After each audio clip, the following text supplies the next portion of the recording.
Hello, everyone, and welcome to Talk Nerdy. Today is Monday, June 8th, 2020, and I'm the host of the show, Cara Santa Maria. And today we're going to be talking with Dr. Anne Harrington about her book, Mind Fixers, Psychiatry's Troubled Search for the Biology of Mental Illness. But before we get into that, obviously, I think there's a few things that are really, really important to say.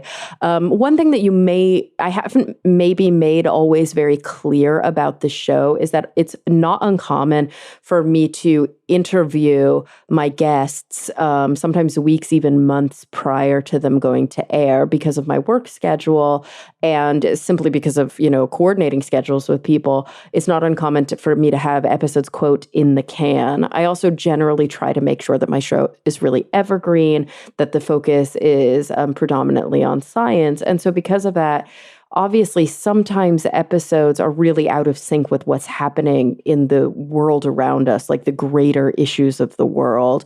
Last week is a perfect example of that. Last week, my show went to air just as here in the United States, we really started to see an increasing focus, an increasing concentration on the really horrific experiences that African American citizens within this country have been dealing with since Jamestown. I mean, we're talking hundreds of years of torture, disenfranchisement, brutality, and dehumanization sanctioned by our government and by the many institutions and systems here. So, of course, although there's been an elevated presence around this following George Floyd's death, obviously this issue is not new. Unfortunately, for a lot of white people, they are just now learning about this issue.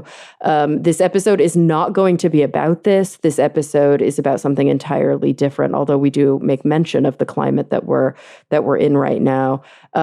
There are, thousands of resources online. So, the handful of things that I just want to say here at the jump is that if you are a white person living in America right now, it is incumbent on you to educate yourself and to work towards an anti-racist stance and towards anti-racist action. The rallying cry is that silence is violence, and there is truth. There is a lot of truth in that. Being complacent, being somebody who simply doesn't say anything or do anything is the same thing as perpetuating the systems that have long been in place to dehumanize and to minimize the Black presence in this country. And it's not okay. If you are, really lacking an understanding of the relationship between modern police and its foundations out of the night watchman groups that, were really developed to brutalize slaves and keep them in line, I recommend that you do reading on that. If you don't have a strong understanding of ways that you can work to be anti-racist in your thoughts and your actions, I highly recommend that you read on that. What I don't recommend you do is ask Black people how they can help you to help them. Do not be that kind of burden that they've been shouldering throughout their entire lives and that as a society we've been placing onto them. It is not okay. It is not humane. And I think it's really important to remember that. We're living in unprecedented times where democracy is being threatened by our government, by many governmental powers, but especially by the executive branch right now. We're seeing that our own citizens are being shot with rubber bullets and being tear gassed. I mean, war crimes are being committed against American citizens and First Amendment protections are being threatened. If you want to follow the news more, I mean, obviously all you have to do is open your eyes, but you can follow me on Twitter. I tend to be a little bit more active there than on Instagram, which I think is a lot of memes and click collectivism. Not that it's bad to, say what's on your mind. I think it's important. But right now, what we really need to be doing is amplifying Black voices. And of course, you might call me a hypocrite because my guest this week is not a Black voice, and it's not somebody talking about this. But again, because of the way that the show is run, those kinds of constraints, and the long timeline leading up to each episode, I simply couldn't have an episode like that for you this week. And I do deeply apologize for that. So yeah, I felt like I needed to say those things at the top of the show. I think those things are really important. My heart is aching right now. I think the country is grieving for the families of the individuals whose lives have been lost in police custody, or by police brutality and violence, and for the millions of individuals who are victimized every day by racist actions, by microaggressions, by carrying the white person's burden. It's easy to say something's got to change. Something has had to have changed for hundreds of years at this point. But guys, it's 2020. We cannot live the way that we've been living. It's inhumane. I want to say that we're better than this. I hope that we're better than this. And, I'm pleading for you as listeners, obviously to my Black listeners and other individuals of color. None of this is new to you. So really, this is a call for my white listeners to please be allies. And the first step to allyship is educating yourself. It's your responsibility, and you can't let it fall by the wayside. And then after you educate yourself, then it's time to fight. It's time to take up the cause and to help foster and encourage anti-racist sentiment in every aspect of your life, wherever you have influence, whether that's within your immediate family, within your friend group, or if you have any influence on social media or in other outlets, doing it there as well. All right, so I've got some sponsors that I have to thank later in the show, and I'm going to break in to do that. I'm not going to do my typical Patreon spiel at the top because it feels really self-serving, but I don't want to ignore my patrons from this week. So just kind of a blanket thank you to those of you who continue to support the show and the things that the show stands for. All right, guys. So without any further ado, I'm actually really, really excited to be talking to the author of the new book, Mind Fixer, Psychiatry's Troubled Search for the Biology of Mental Illness. Her name is Dr. Anne Harrington. She's a historian of science, and we grapple with some really important and interesting questions about how we have, in the Western kind of industrialized world, approached mental illness and some of the failures, some of the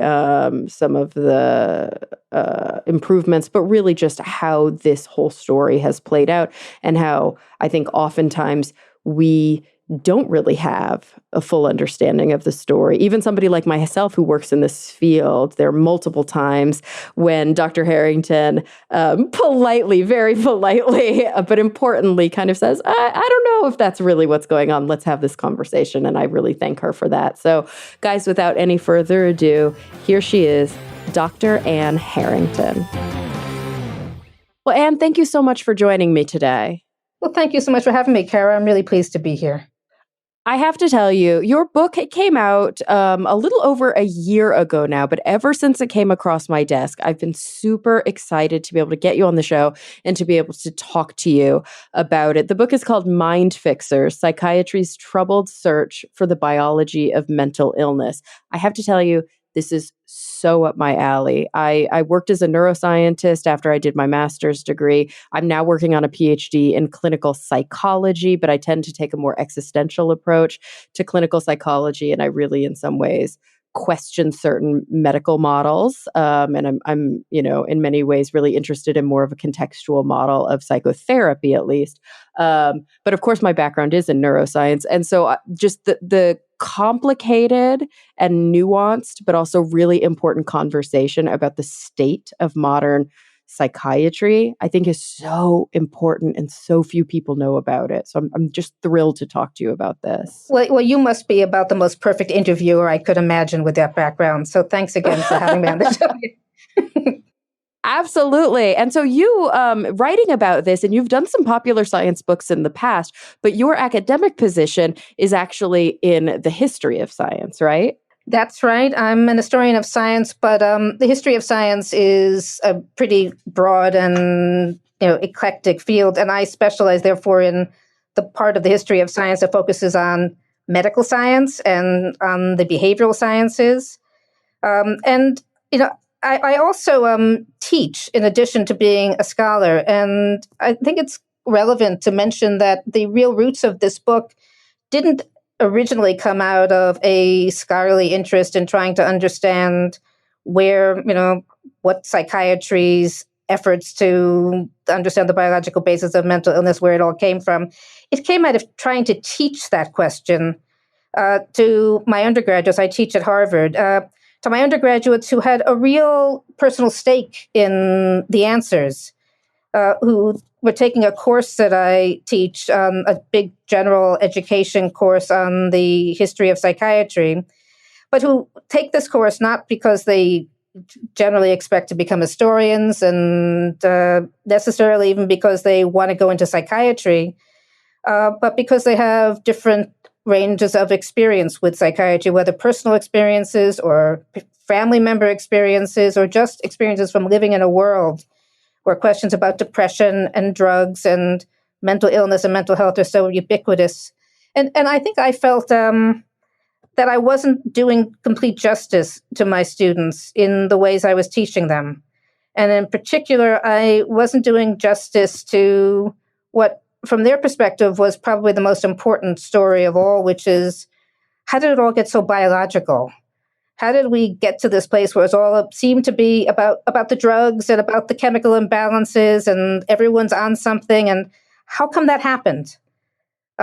So Mind Fixers is kind of an effort to answer that question for my students, for myself, and maybe then by implication for other listeners who are not also going to become historians or psychiatrists, but who care about these issues and want to know how we've ended up in the world we've ended up in this world where we think about mental illnesses in the ways we do. Oh, it's interesting. As somebody who did my undergrad in psych and philosophy and then left and went into the biology department at my alma mater, and then now I'm back in psychology, but more in an applied way, although it is a research degree or a scientist practitioner degree. I've taken a lot of what's usually titled history and systems of psychology courses, where you learn about the historical basis, you learn about Freud and psychoanalysis, and then the movement into behaviorism, and then the movement into cognitive science, and then of course these like third wave, like more feminist or existential or humanistic approaches, which is where I find myself today. But I've noticed that these courses are taught in very different ways. I've taken courses that were very textbook heavy, where the conflict and the unease wasn't really discussed. It was more just like, then this researcher came along, then this person came along. And then I've taken other courses where you get to read first person accounts of these individuals and you really start to understand the context and the milieu. What makes the class that you teach, especially after working on this book, what makes it different? How have you kind of evolved your thinking about the topic? Yeah, this is so interesting. Mm-hmm. You have to ask, why do psychology departments teach history? These histories and systems courses, virtually and they generally teach them to graduate students. They're often taught at a graduate. Did you take your class as a graduate student or as an undergraduate? Both. Well, yeah, I took an undergrad version, which was very, very different than my graduate version, which was much more complex and nuanced. Well, I mean, and there's a place for that, and it's important, but you need to think about what are the goals? And the goals surely must be to help a aspiring psychologist situate his or her professional and research interest in some kind of a larger narrative. And the narrative has to be affirmative. It has to be affirmative because, you want the person to, you see the there are heroes and people that you can admire. And there are the guys who got it wrong, who went down the wrong track. There are maybe even some serious bad guys. It depends a little on the course. But it's often taught as a series of, a progressive story in which sometimes we build on the partial contributions of the past, and sometimes we overcome or correct for the errors of the past, but we kind of land in the present, knowing that we're doing good work. And again, I don't want to be misunderstood. It isn't that there isn't a place for that, but and it isn't even that isn't a kind of history. But it isn't a history that sometimes allows us to understand our places of confusion, our places of conflict. It's often an attempt to manage conflict or tension by sorting the world into those who are filled with error and those who are on the right track. And of course, we still have a long way to go, but still we're on the right track. So, one of the things I say in Mind Fixers is that partly it's written to counter it isn't that there was no story about why we all went biological and it became about drugs and brain and so on. There was a story, and the story was very much a story of bad guys and good guys, of the misinformed and those who saw the right way. It was a story that involved a starting chapter in which once upon a time in the late 19th century, the field of psychiatry realized that, of course, mental illnesses had a biological basis, and of course, psychiatry was a medical profession, and its job was to understand the biological basis of mental illness. And then a second chapter in which, very unfortunately, all these Freudians come along and turn everyone's head, and the field wanders in some kind of a conceptual desert for some decades. And then, fortunately and finally, with the development of all sorts of new treatments and scientific developments, we throw the Freudian dinosaurs out, and the field reestablishes its medical foundations. And the argument that I make in Mind Fixers is that this is a profoundly mistaken story. It's not true that this is why we went biological. So I can this idea that it was like a counter, like a counter movement against the psychoanalytic or Freudian movement. That is the narrative that you often hear, is that it was kind of like, oh, we got to get away from the woo and get back to the science, or get back to the medicine, or get back to the whatever. There is people did say we've got to get away from the woo, and they did say we have to get back to the science, but they did not say this because there was good science. They did not say this because there was new treatments. They said this because they thought that the psychoanalytic / social science / psychotherapeutic wing of psychiatry that had been dominating in the field, at least in the United States, since the 1950s, since after the Second World War, that this branch of psychiatry was basically driving the field to the brink of, lack of credibility. Professional suicide, and they believed that patients were suffering, and they believed most of all, I think, I don't want to say most of all, but also, that people didn't want to reimburse them anymore. They had critics on all sides who were saying that what does psychiatry mean by saying it's a branch of medicine when all it seems to be interested in are social issues. That it seems to be just cares about deviance, not about disease. It doesn't seem to care about diagnostics. And it's true, it didn't really care much about diagnostics because the psychoanalytic sort of orthodoxy of the time said diagnostics is just the surface. Our job is to get below the surface, and that's how we help. And what seemed like a lovingly humanistic and caring approach in the intimate space of a psychotherapy sort of clinical setting as a professional position in the public sphere in the recession years of the 1970s and in the wake of the radical critiques, the so-called anti-psychiatric critiques of the late 60s and into the 70s, no longer could wash. So they kind of No, the pivot to biology was a flight into biology, with a promise made to themselves and to the general public that the science will catch up. Now that we're back in charge, and we can talk about what it means to be back in charge, because it'd be interesting to talk about this narrative that, back in the late 19th century, people were going in the right direction. But now that we're back in charge, we can get the funding and we can get the work done. And in the end, they overpromised because they had declared victory, and people thought they'd already gotten a lot of the work done, and the work didn't catch up with the promises. Maybe it would be Oh, I'm so sorry. Go sorry. I'm sorry. Go. Please ask.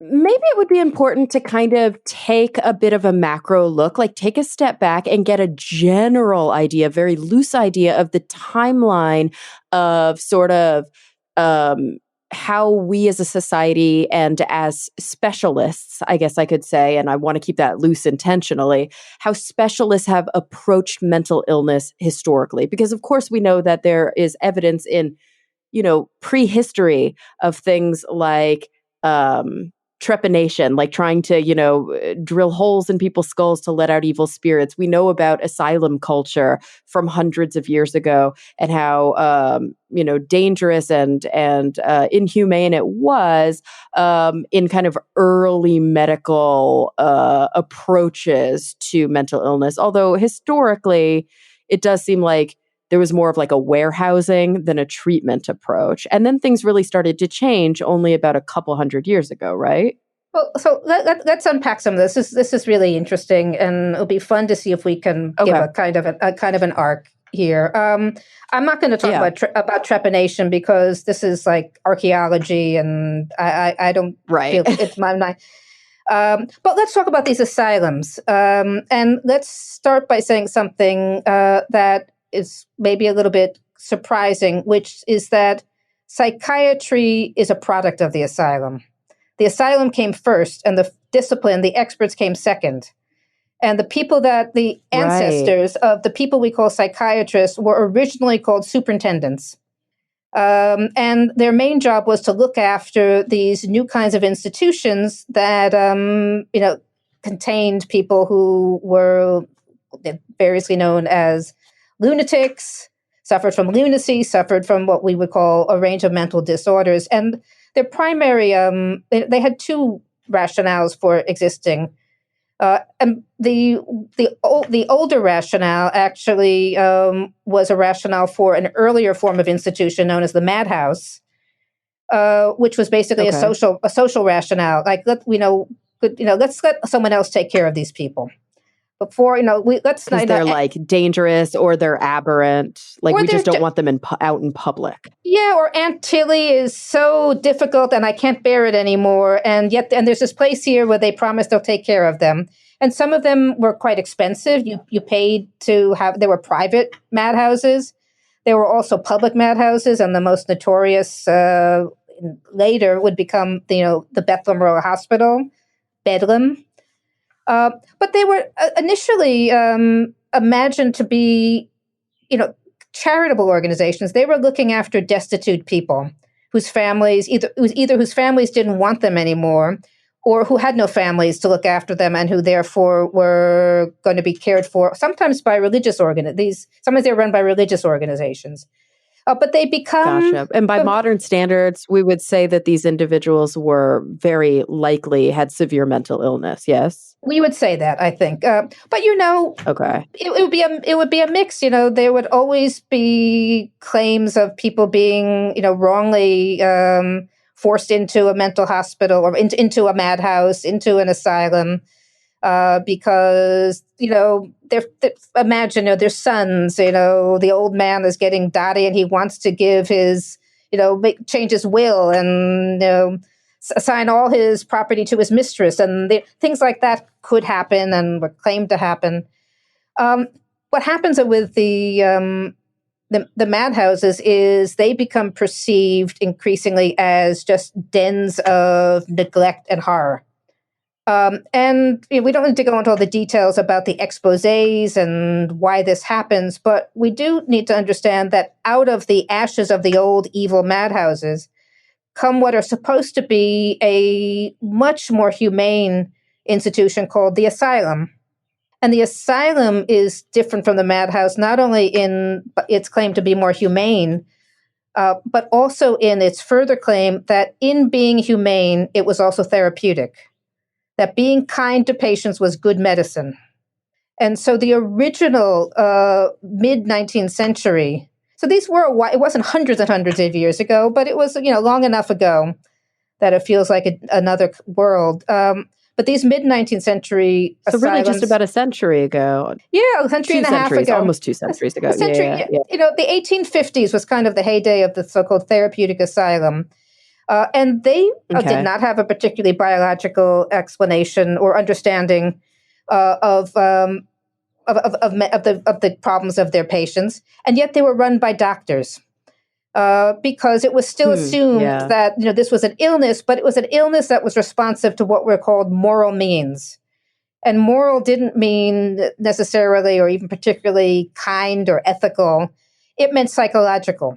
So the first psychiatry was birthed out of this belief that you could help patients regain their sanity through forms of moral suasion and shaping inside a behavioral shaping inside a institution that the whole nature of which would be set up to be therapeutic. And we still have sort of the legacies of this, the whole ward system that gets created, that we still have today, was created originally as a form of rewarding patients for behaving in increasingly more rational and appropriate ways. You got moved into better classes of wards as you improved.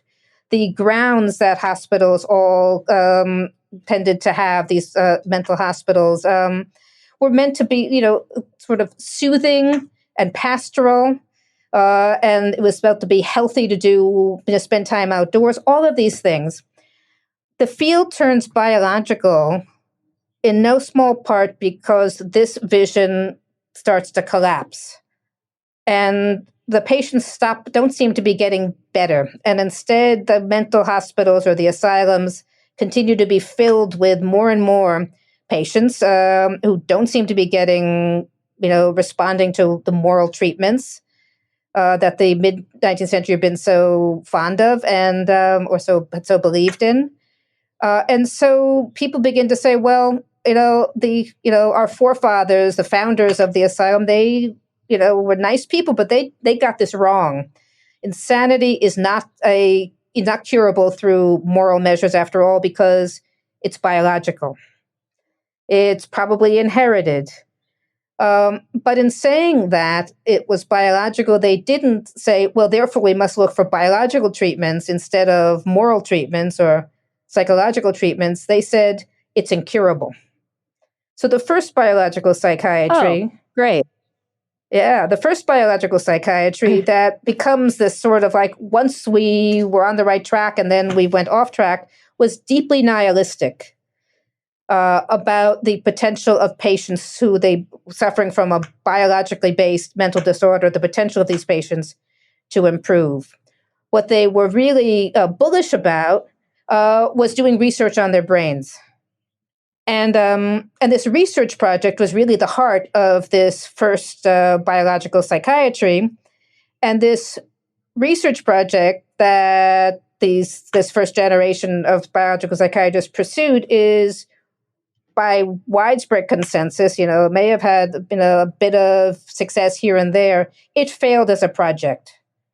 It failed because it was all based on this idea that you need to wait until your patients die, and then you need to dissect their brains, and you need to look for lesions or some kind of structural evidence of dysfunction that could be reliably linked with a range of different disorders, except that people didn't know what the disorders were. People had no sense of diagnostic. And so it was just a mess, and it kind of ran into the sands by the early 20th century. And it isn't then that, like, that's this strange Viennese, doctor named Sigmund Freud kind of turned everyone's head, and people gave up a highly productive enterprise in order to follow this false prophet. Freud was one of a set of alternative ways of dealing and thinking about mental illness that emerged in a time when this fragile consensus that the whole idea that the focus of psychiatry should be anatomical research had collapsed. So it really has a kind of Kuhnian revolution to it, as a lot of science does, where the timing was just right against the background. People were desperate for answers at this point. Well, so Kuhn is this. Tom Kuhn used to be a figure that in the history of science, everyone read and everyone quarreled with or used, that science proceeds through a series of paradigm changes. And I don't find the kind of monolithic way of thinking about a whole field kind of going through convulsions and reorienting itself that useful in this instance. Because Gotcha. Because the psychoanalytic perspective initially was only really attractive to a small-ish subset of people trying to come, blinking in the, in the light after emerging from the breakdown of the biological anatomical project. And this smallish subset of people, here's another maybe surprise, they were not psychiatrists. They were neurologists. Some of the first adherents to, or people who became interested in psychoanalysis and Freud's ideas were people who were trained in neurology. Now, why? That would be like the most, and the psychiatrists, found him not relevant at all. So how can we make sense of this weird? It almost seems opposite, right? You almost would think that it would be the neurologist that would be sticking to the old psychiatric way and the psychiatrist that would want some sort of new way. You would think that. So let's try to unpack why this might have been the case. And the answer is that neurologists had to make a living. And there wasn't... So let's, we'll talk about the U.S. context, but it's just because it's a little bit, it varied a little in different countries. But in the U.S., there were very few, say, chairs or professorships of neurology. It was a pretty new discipline. It had come of age in the Civil War, the American Civil War, where, physicians who had been originally trained, most of them in internal medicine or some in anatomy, found themselves dealing with, soldiers who had various kinds of, maybe their leg had been amputated and yet they were still experiencing excruciating pain in the stump or in the place where they imagined the leg still was, or various kinds of gunshot wounds to the head. So that was how the field came of age. It very rapidly achieved quite a good reputation as a new branch of medicine. There was a period in the 1870s when they made a play for the mental hospitals, for the asylums.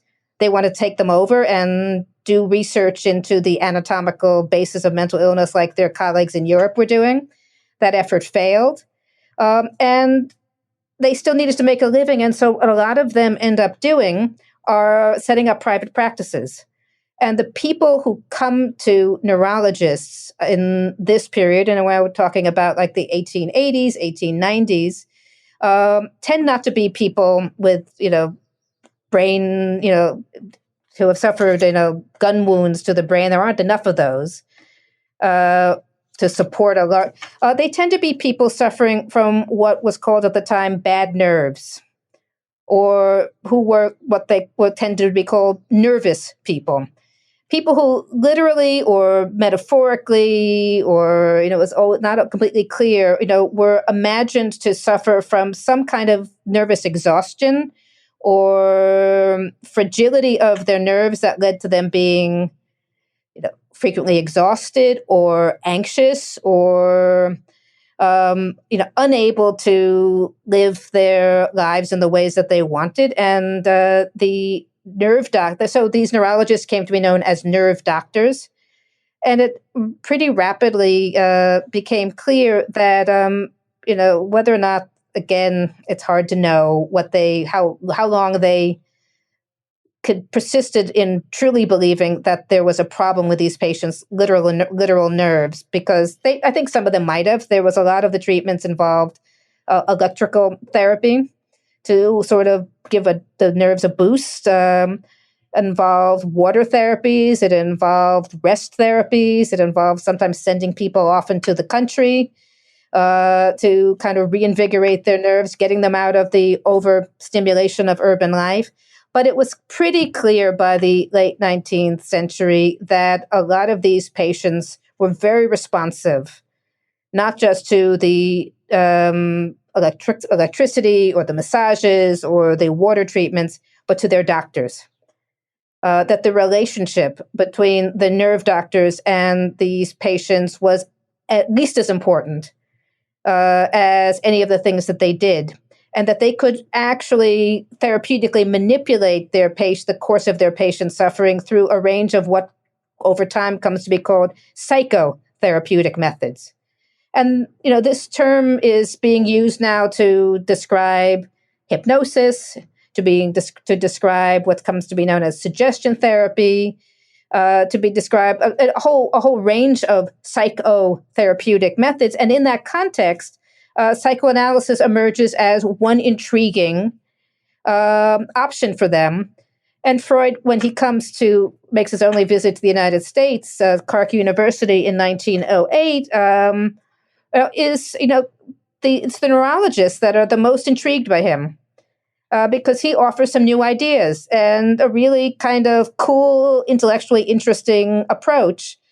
His first followers are the neurologists, whereas the psychiatrists, let's remember where they are. They're in the mental hospitals filled with all of these severely mentally ill people who they believe basically suffer from incurable, inherited disorders.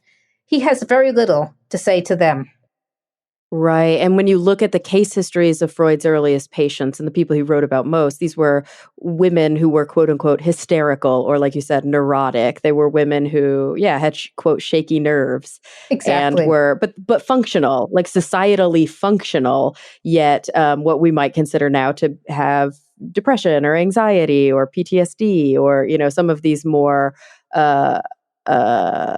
some of these mental illnesses that don't have like a psychotic or severe psychiatric component to them that would maybe necessitate, and Freud going to an asylum.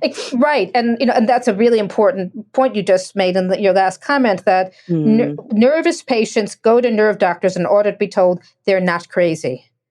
They go to nerve doctors in order to be told, you do not need to go to an asylum, because asylums had become this place, these warehouses of incurable people who probably had some degenerate inherited affliction. So the nerve doctors are professionally, in all respects, motivated to say their patients are not crazy and there's nothing biologically wrong with them. Having bad nerves is not the same as having a bad brain. It's like, it's having bad nerves is kind of like being stressed. It's, it's like more kind of societally acceptable exactly. to mom went away for a few weeks from exhaustion, but she'll be back. Like that was kind of okay. It's okay. And as opposed to, she has like a brain disorder that's incurable and inherited. Mm-hmm. Nerves could bounce back. Mm-hmm. But if you're mentally ill, and you believe it's caused by some sort of, an incurable biological basis, then basically your fate is to be warehoused.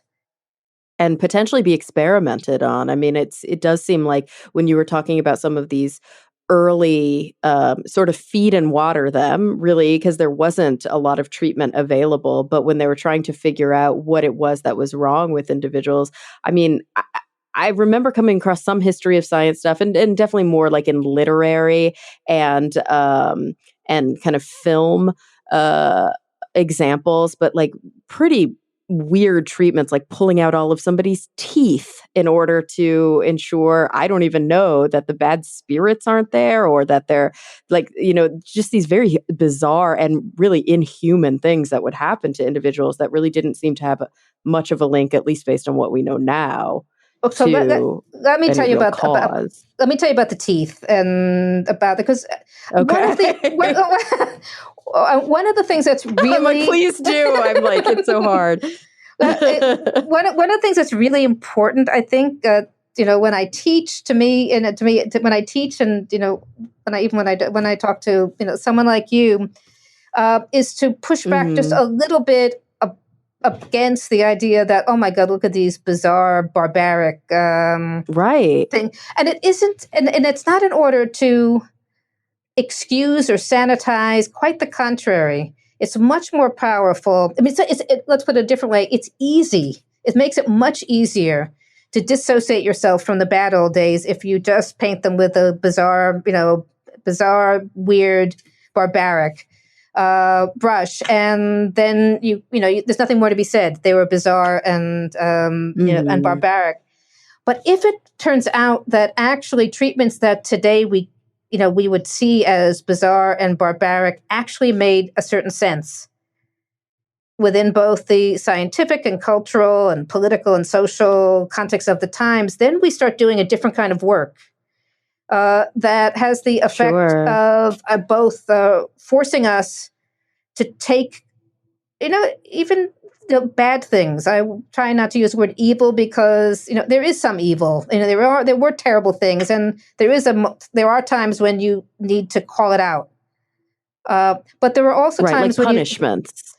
right, and or the Yeah. terrible, the kinds of entrenched racism that existed in the mental hospitals right through the like almost into very recent memory into the 60s and 70s, and maybe even into our own time, or some of the stories associated with lobotomies that we can talk about if you want, or the ways that Sure, yeah. eugenicists hijacked aspects of psychiatry and promoted the involuntary sterilization of tens of thousands of people who had no say in, who were deprived of the right to reproduce, and Mhm.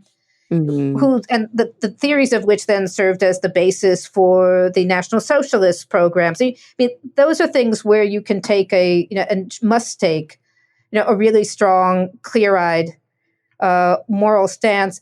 But even then, it's much more powerful when you understand how it emerged out of more, routinized and generally accepted practices and structures. So let's come back to the teeth.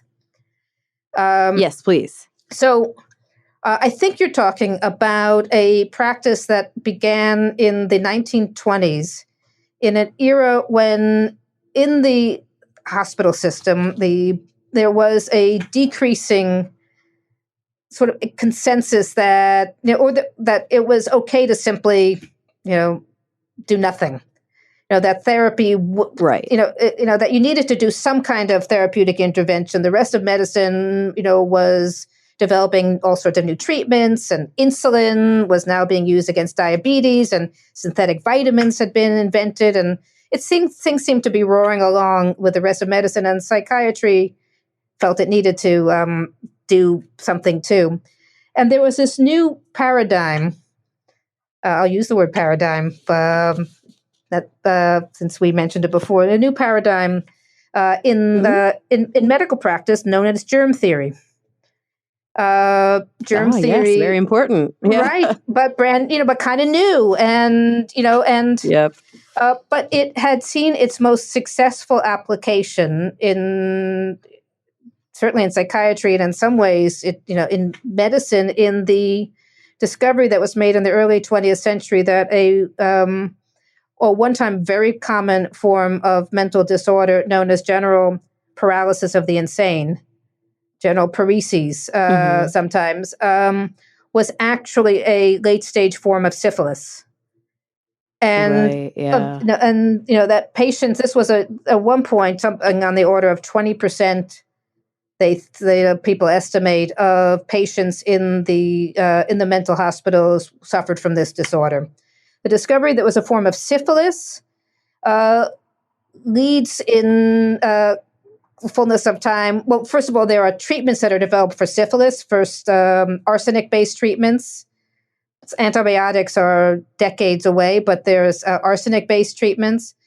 The neurosyphilis is very late stage form of syphilis is treated with a form of a high fever treatment known as malaria fever treatment.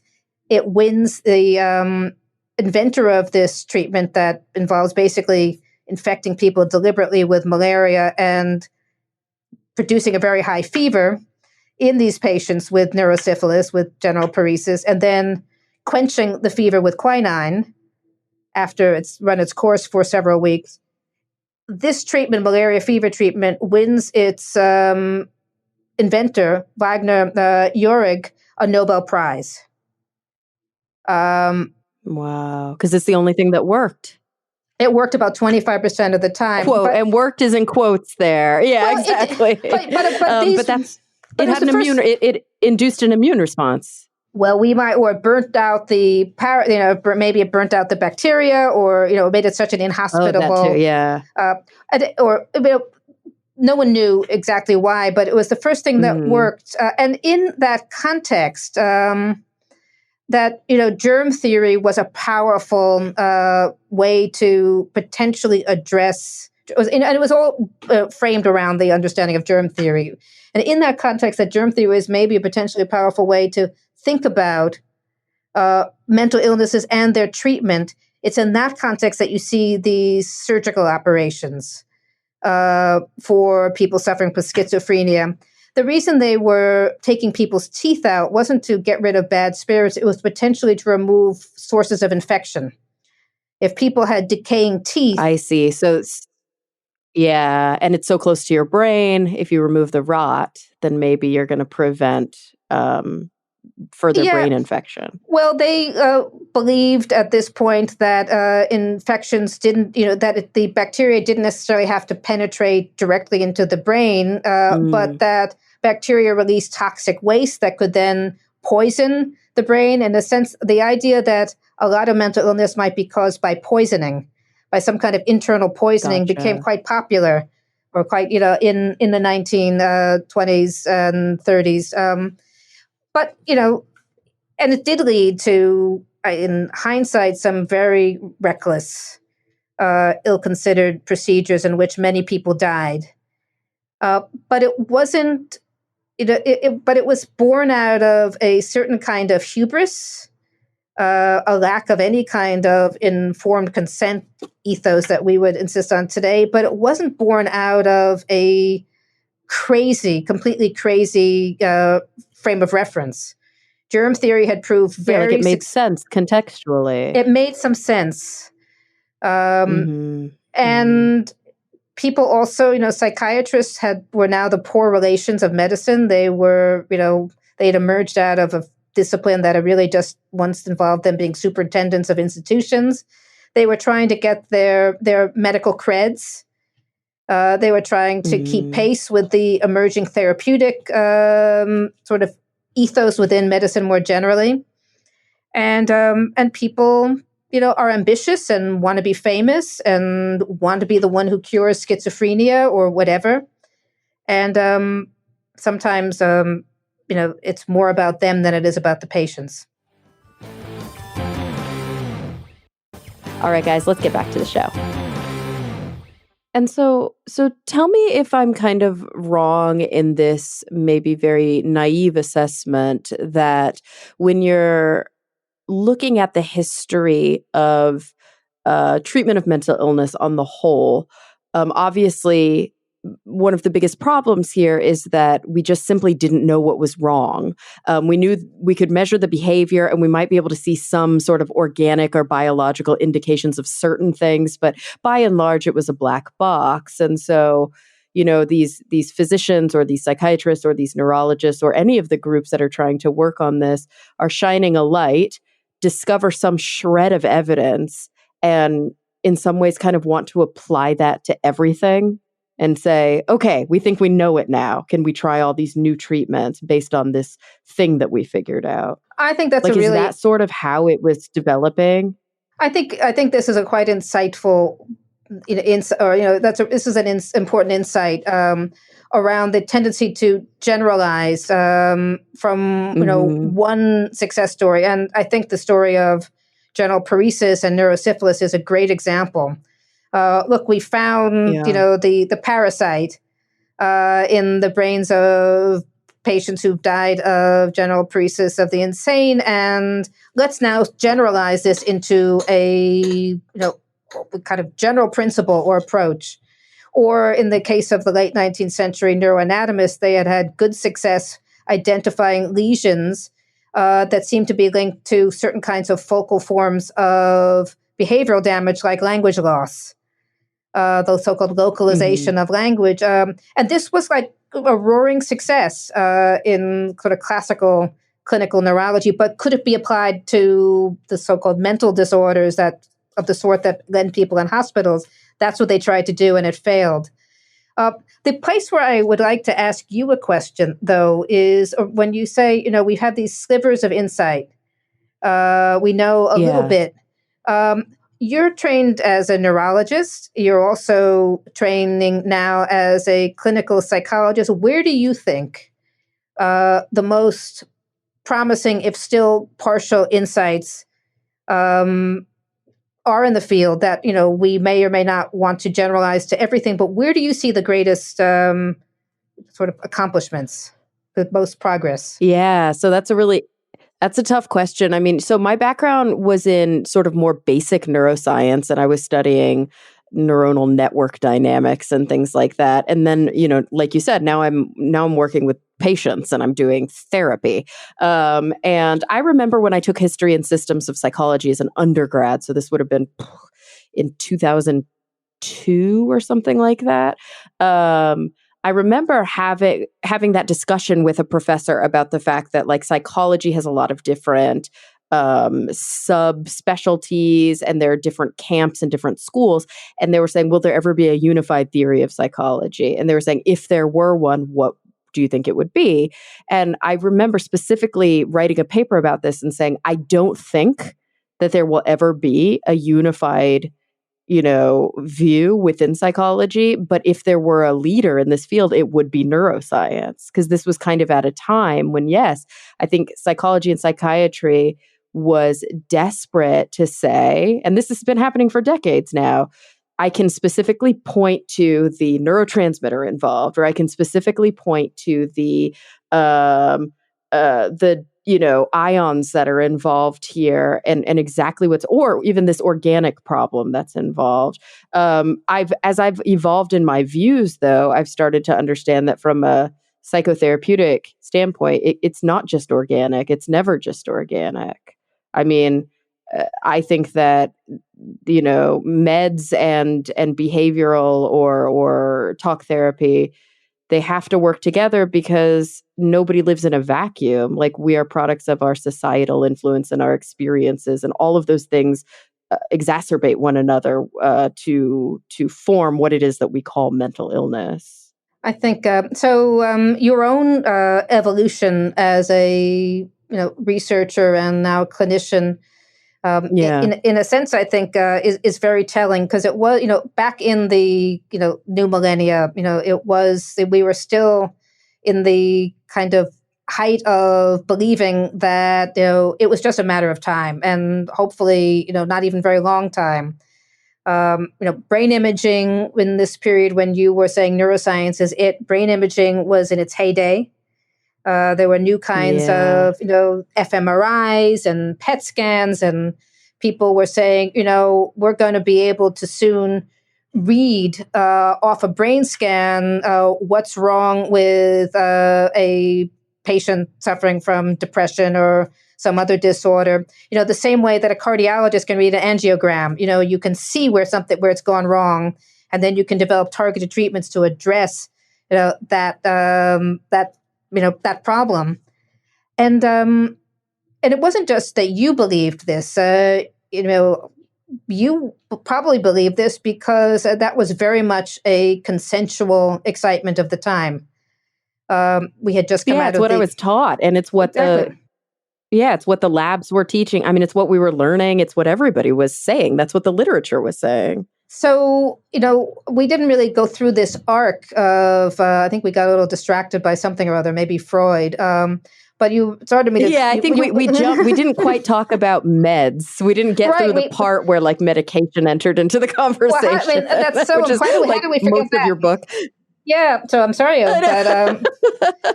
that's okay. We can. I think we can touch on it here, and I think that's important. One of the things when we think about the modern history and evolution of mental illness, and societal structural, the ways that we kind of have grappled with this, we think about the emptying of the asylums in let's say in modern America, the emptying of the asylums, and I think the conventional wisdom is Haldol comes on the scene, and now we empty the asylums, but then we realize later that now we just have a problem with homelessness. Like there are these massive links between individuals who, really needed support and help, and then thinking there's a magic pill, everything's going to be better now. Well, yeah. So there's so much to say. First of all, the linkages of no, it's great. I mean, but the linkages, homelessness is caused by mentally ill people. It is a way also to not ask questions about all the other structural causes of homelessness, and totally. Racism and racism and poverty, and various kinds of laws that make it easier for landlords to evict people. There's a lot of when you ask some questions, even though they're not wrong questions, you have to always say, well, by asking this question, what am I therefore making it harder for me? What kinds of questions do I make it harder for myself to ask? So that's just by way of a kind of a response to this little. I know you meant it deliberately as a very simplified story, but the question, how do we tell the story of drugs? And you could tell the story of drugs within how does it relate to the emptying of these hospitals, the mental hospitals? How does it relate to the biological turn? And there's actually relatively separate stories, because the mental hospitals were emptied under the watch, really, of the Freudians, not of the biologists. The drugs came. Oh, interesting. That. I had no idea. I think the conventional wisdom had always been for me, and I don't know about other people listening, that it was the drugs that allowed for, and I'm again putting that in air quotes because there are some moral questions around this, but it was the drugs that allowed for a mass exodus from these mental institutions. But that's not the case. Well, it isn't. It is the case partly, but it's also the case that the drugs came online during the heyday of the Freudian era in the 1950s. Yeah, true. And the drugs were widely made to feel compatible with policies and projects that these Freudians, neo-Freudians, were undertaking. And one of those projects was a project to move as many people as possible out of the mental hospital system and into the so-called community. And this was partly because the mental hospitals were now largely seen as beyond reform. It was partly because they had what they thought was positive experiences of treating largely soldiers, people in the armed forces, with so-called community-based treatments that they then wanted now to extend to civilian populations. But it was a lot also then ultimately driven. So there was certain idealism driving this that then ends up being enshrined in legislation that's signed into law after Kennedy implores Congress to pass this the legislation to build so-called community mental health centers in 1963. But then it's really driven by economics. To save money, the hospitals always cost too much money, and the drugs function as a kind of rhetorical rationale. The drugs will keep people stable. so that you can cut your budgets and you can send these people out, and the community mental health centers can take care of them because they're going to be on the drugs. So the Freudians, or the people who the architects of these policies, the drugs are important for them, but it's not being driven by a kind of argument that these patients suffer from a biological disorder that these drugs sort of correct for, and we're going to send them into communities to be looked after biologically oriented people.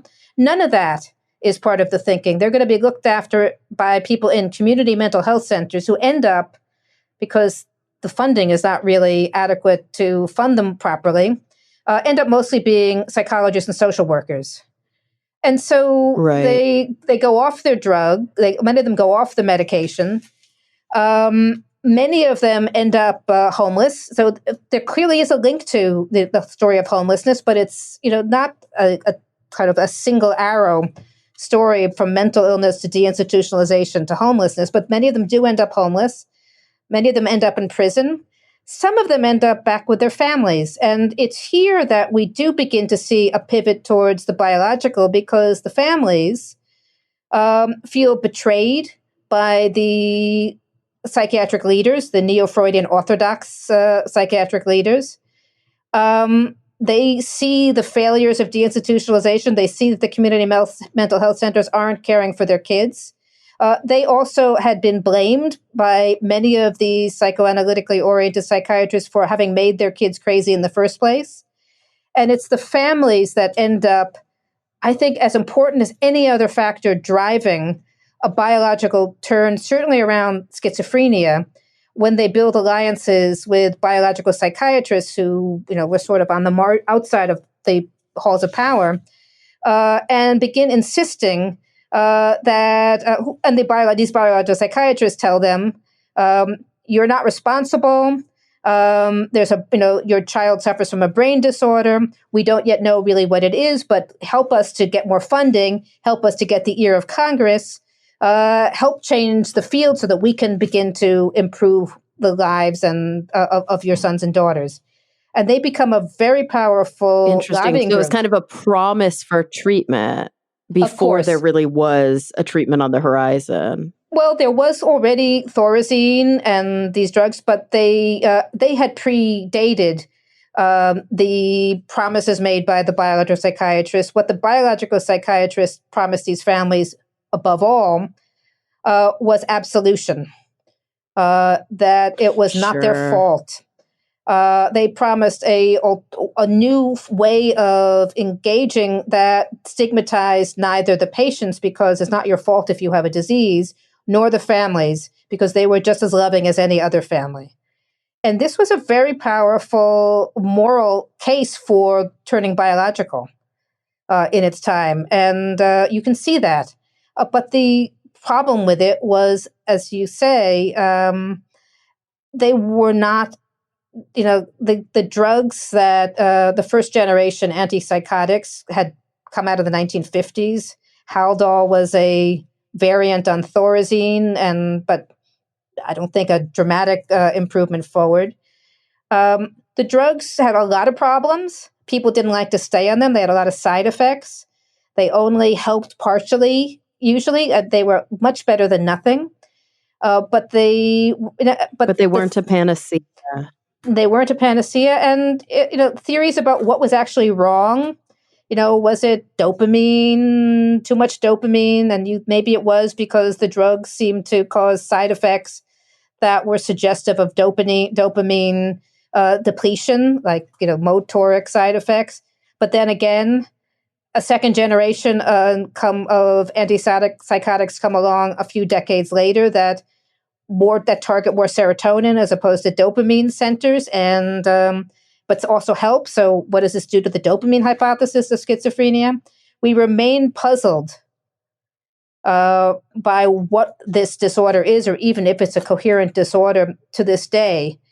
But thinking about it in biological terms did have a powerful moralizing influence in the sense that it allowed families to be simply the families of sick people as opposed to families who had done something to cause irreparable harm to the minds of their offspring.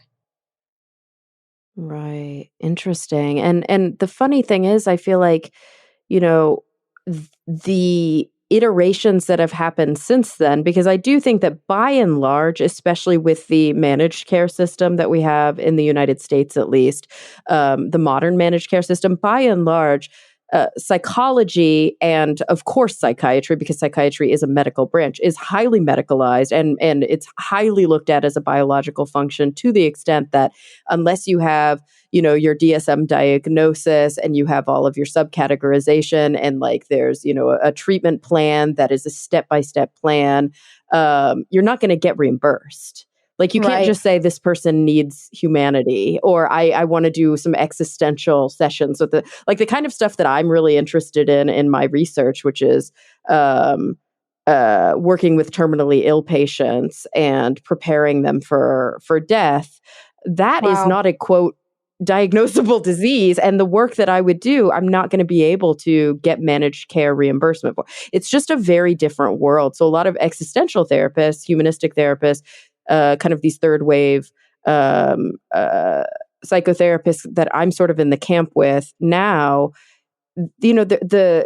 the general kind of advice is never diagnose unless you have to for reimbursement. It's the saddest thing, but that's where we've moved into. It's like this movement towards being super medicalized. And so, of course, anytime you have a big movement like that, you're going to have the people who push back against it.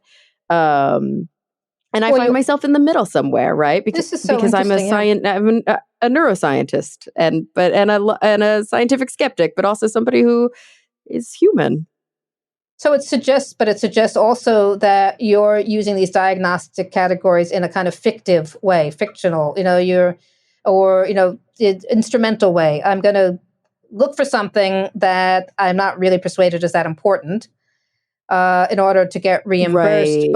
But so there's a disconnect between the clinical experience that you have when you're sitting and working with a patient and the categories that the DSM provides you with to make sense of these people. Absolutely. And the DSM. Yeah, I have a more dimensional approach to mental illness. I don't think a categorical approach, and it's getting better. Well, it's not really getting better. The DSM's a hot mess. It iterates every time a new one comes out. Different authors are involved, different views of how we're supposed to,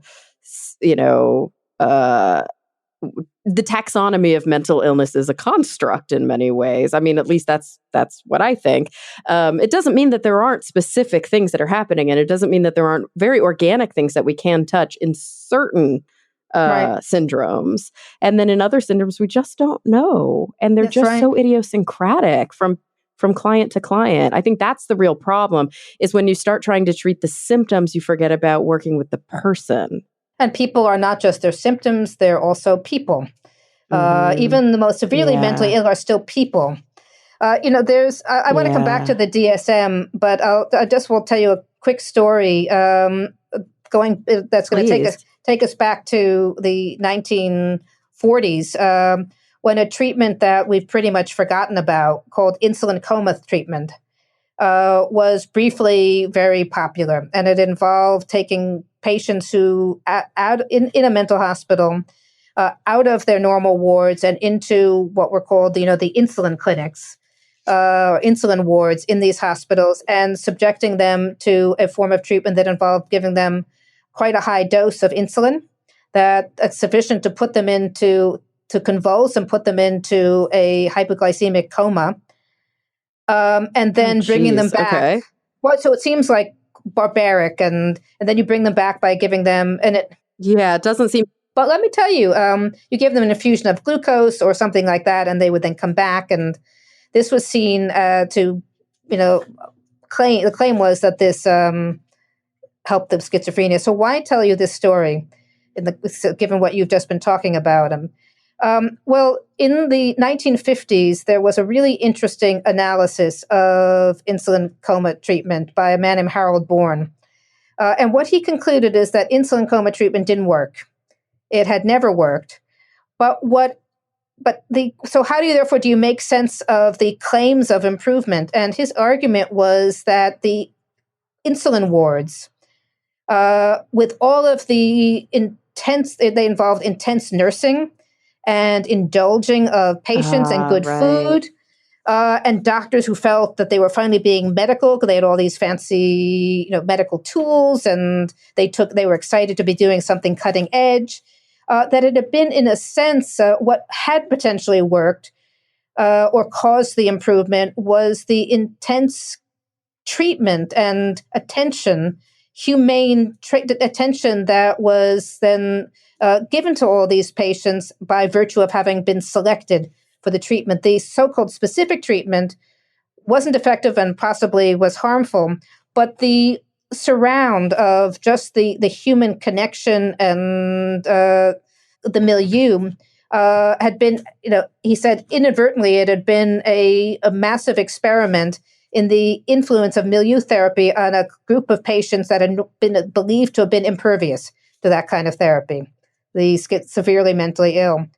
Interesting. These non-specific effects, which now we know, I mean, this is actually taught now in modern psychotherapy, is that the common factors kind of theory, which was popularized by Wampold, is that really doesn't matter what approach you take, whether it's CBT or existential or psychoanalytic, they all work so long as these core factors are present, which is unconditional positive regard, really good alliance with your client, a non-judgmental stance, like all of these kind of classic things that are required. So long as you and your client trust each other and you provide a warm and supportive space for them, they're going to have positive benefits from therapy. This, like across the board, that's what the research shows. But the weird thing is when you start to look at this therapy versus that therapy, you start to go, oh, it doesn't seem to matter. And here I'm talking about non-medical therapy, of course. No, it's different, just so quote, psychotherapies.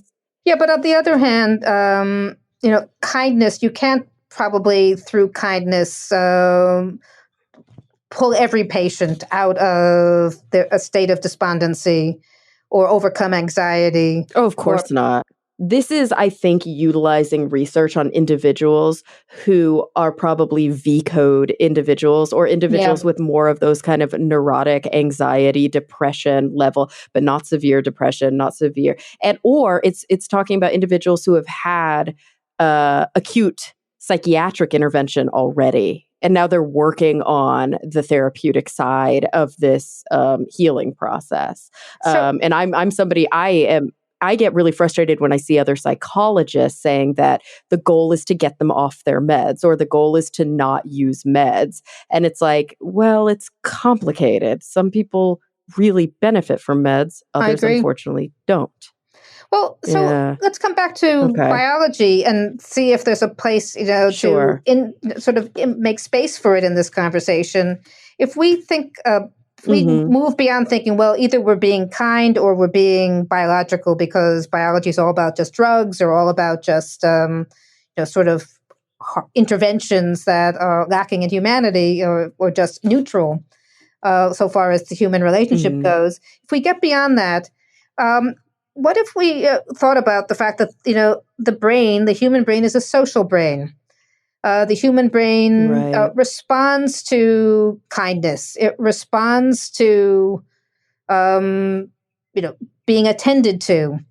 It also responds to the act of being given a medication that the physician believes will help that patient. So we're very close to talking about something I'm quite interested in called the placebo effect. And the placebo effect is not just like nothing, although it's judged to be nothing in the context of a clinical trial where a drug has to beat placebo because it has to be better than nothing. But it's important to make that distinction. I'm glad you made it. Like there is a placebo that is utilized in a clinical trial to find specific effects. And then the placebo effect, quote unquote, is the non-specific effects. You can call it non-specific, but probably there's specific, if you were to unpack this black box of so-called non-specific, if we could, then we, and if we could begin to think about, and some people have done this, the kind of the brain-based effects of placebo interventions. The ways that they're not just responsive to fake pills, but to any number of social cues. One of the mistakes I think a lot of us make when we think about the placebo effects is that it's only something we see around fake drugs. You have a placebo effect because you take a placebo and you have a placebo effect. But we only call it the placebo effect because we discovered this effect in the context of looking at people who are taking so-called placebos in the context of clinical trials. But there are so-called placebo effects when people take real drugs. That's again why we have to have clinical trials, because there's going to be placebo effects in both groups, the group taking placebo and the group taking the real drug. Whatever goes is, and you need to sort of see how much greater an effect the drug has beyond the placebo. But that's because there's going to be a placebo effect in both. And if one begins to think about the power, what that means, and what that teaches us about the ways that human brains, whether mentally ill or not, whether taking medication or not, are responding to any myriad of social cues, of interpersonal cues, of cultural cues, then all of a sudden we're in a world where it's not the biologist versus the psychotherapist or the reductionists versus the humanists, the people who believe in existential issues. But it's really a world in which we all need each other, because it's go on. It goes back, interestingly, it goes back almost to that earliest shift, long before we had drugs and long before we had valid, legitimate interventions that we do know work, but that first shift from kind of cruel and unusual warehousing into treating individuals with kindness. Like, now we have all of these things in our toolbox that we can use together, but it does seem like there's a glue that's really required. And that's why you see in psychiatric intervention, or that's not fair to say, let me change that, psychological intervention, so psychotherapeutic or non-drug intervention, doesn't work unless the client wants it to work, unless they're on board. So it's really hard to work with mandated clients when there's not good rapport, because or with clients for whom they have a diagnosis like an antisocial personality disorder diagnosis, where they're not interested in getting better. They're not going to often get better because they're not in that process. And all of those things that we've been talking about, these very human, interpersonal, social things that can heal trauma and that can facilitate a flourishing environment in which, getting better is the goal that everybody has together as a team. If there's, I think, indications that that's not part of the equation, there's only so much you can do. Well, I can't disagree with any of that, except maybe not to disagree, but to just add that what it means to get better may need to become not just what the doctor thinks getting better means, but genuinely more of a collaborative and consensual process. Because if the patient suffers, you want to take the suffering seriously. But if a patient is, this is maybe not as true as it used to be. But for many decades, a lot of what it meant to get better meant really, pushing patients to become the people that the school system needed them to be, or the workplace needed them to be, or their families needed them to be, but not necessarily what they themselves might have wished for themselves.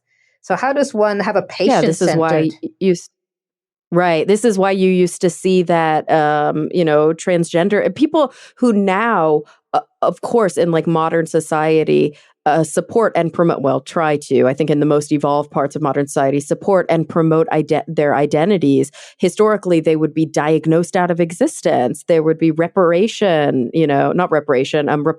therapies, and that's the most extreme examples.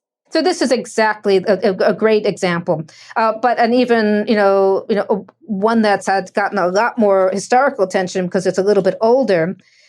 Is the case of homosexuality? Do we need which was for right up and through the 1970s was something you fixed, and and the decision and I could imagine a very kind psychotherapist from the 1960s saying, well, you've really got to get these homosexual patients on board. Sometimes they resist, and they seem to not want to get better. And the process of reframing the conversation to one in which it's less about having people's behavior conform to a theoretical understanding of what's so-called normal, to one that's more focused on maybe flourishing and the multiple impediments of flourishing, not all of which are inside a person's head or mind or brain, but some of which are structural and social. You are so speaking my language right now. And that's really why I think as I've evolved as a scholar, I'm finding myself more interested in utilizing these more constructivist and kind of postmodern third wave feminist, multicultural, social justice oriented approaches to psychotherapy, because it's really about where does the client or the person served want to be? Where are they suffering? Can we find meaning in their suffering, first of all? But then also, this idea that this person is sick and they need to conform to the world has completely been supplanted with the idea that, like, the world is in many ways sick. And what is it about this client that brings them hope and life and love, and how can they thrive? And let's facilitate that and maybe try and understand the ways in which the world has made that difficult for them. That's really been my approach to psychotherapy, but it's very different, you're right, than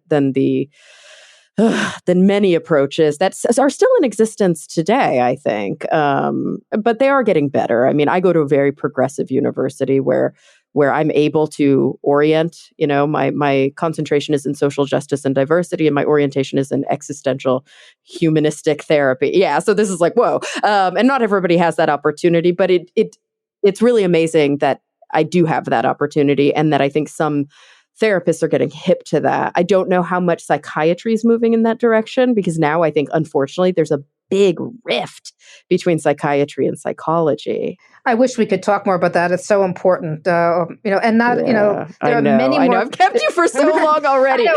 Maybe we can do a part 2. Well, I don't mind. That's not right now, but in the future, I would absolutely love that. Well, let's see what your listeners think of this. And if you'd want to have me back and chat about not just the rift between psychology and psychiatry, but between social workers and counselors. There's so many more mental health workers that are not psychiatrists than that are.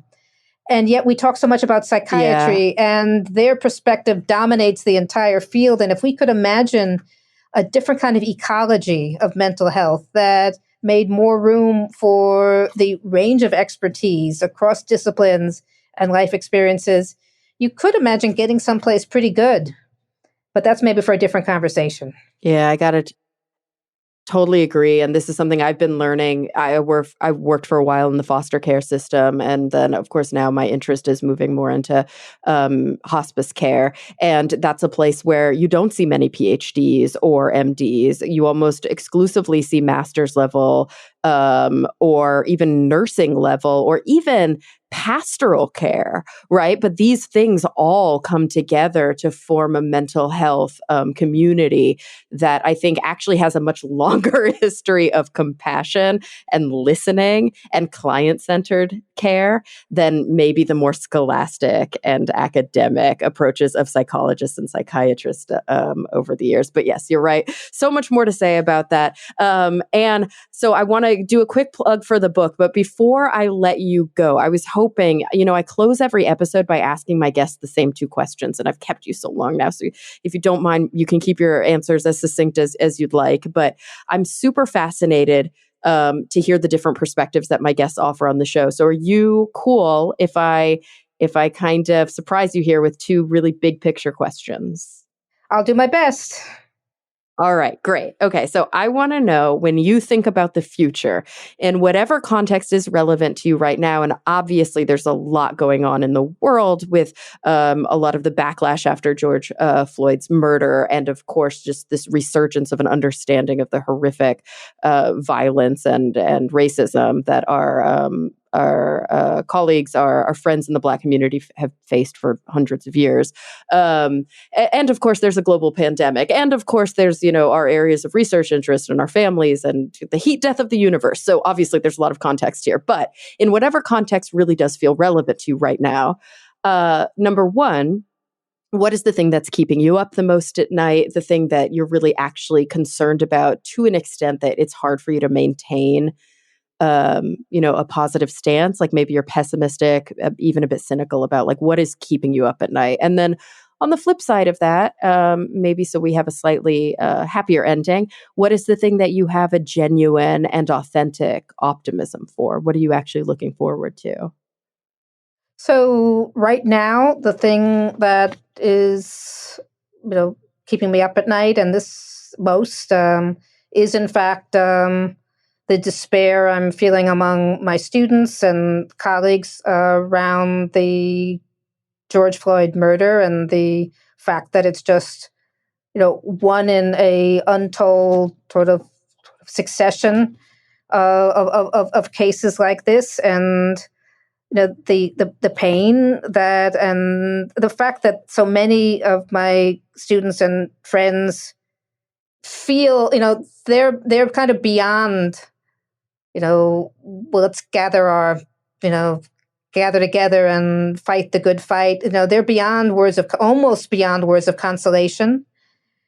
We're holding a vigil tonight. I'm at Harvard, and we're holding a vigil at Harvard College tonight. It's June 4th. It'll be tonight at 8:00. And, I think we're going to sit together in silence this will all be online, unfortunately, because we're also in the middle of a global pandemic. But we'll sit together for 8 minutes and 46 seconds and, try to hold the pain together.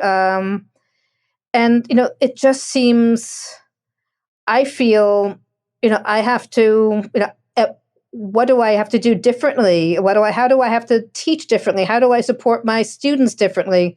What have I not done well enough? And maybe this is a way of pivoting to your other question about, it's not exactly hope, but maybe a kind of resolve. In some ways, the kinds of questions that interested me and do still interest me around biology or not biology and psychiatry feel a little bit marginal to the sorts of issues that now seem so pressing. The mental health consequences, both of the pandemic and of endemic systematic racism. And how do I bring whatever skills I might have as a teacher and as a scholar to be part of a solution? So I'm thinking a lot about that these days. I'm thinking about how to teach a different kind of course that will ask questions about inequity, in mental health, and ask questions about stigma, and ask questions about trauma. And I wouldn't say it gives me hope. It does give me a certain sense of resolve, I guess, and potentially a call to a different kind of work that's responsive to these needs, because if we don't all stand up, then I do wonder and feel a little close to despair, but I won't allow that. It might because that's cowardly. So hope is a choice, maybe. Hope is a choice, and and it's closely aligned to resolve. And so maybe I'll end with that. It's so important what you're saying. It's so meaningful what you're saying. And I have to say that I just agree that we can no longer, nor should we have been, and when I say we, I mean that in the royal we, decouple these social justice issues from any other issue, whether we're environmental scientists or historians of science or psychologists, or, even if it's something that feels esoteric, like a nuclear physicist. There is a human component to that. And there's a long and checkered history of injustice that led up to the moment that we are in right now. And ignoring it or separating it in our discourse, really, I think it contributes to the problem. It's the rallying cry that you're seeing right now. Silence is violence, and I 100% agree with it. So I love that you were able to speak so eloquently about that here as we close the show. Guys, the book is Mind Fixers: Psychiatry's Troubled Search for the Biology of Mental Illness, and the author is Anne Harrington. And thank you so much for joining me today. This has been really informative. I think we've flexed some neuronal muscles. I know that's not a thing. And it's I don't know. It was just a really, I think, a really important conversation that we had. And I thank you so much for having it with me. You're very welcome. Thanks for facilitating it and asking such great questions. I really appreciate it. Of course. And everybody listening, thank you for coming back week after week. I'm really looking forward to the next time we all get together to talk nerdy.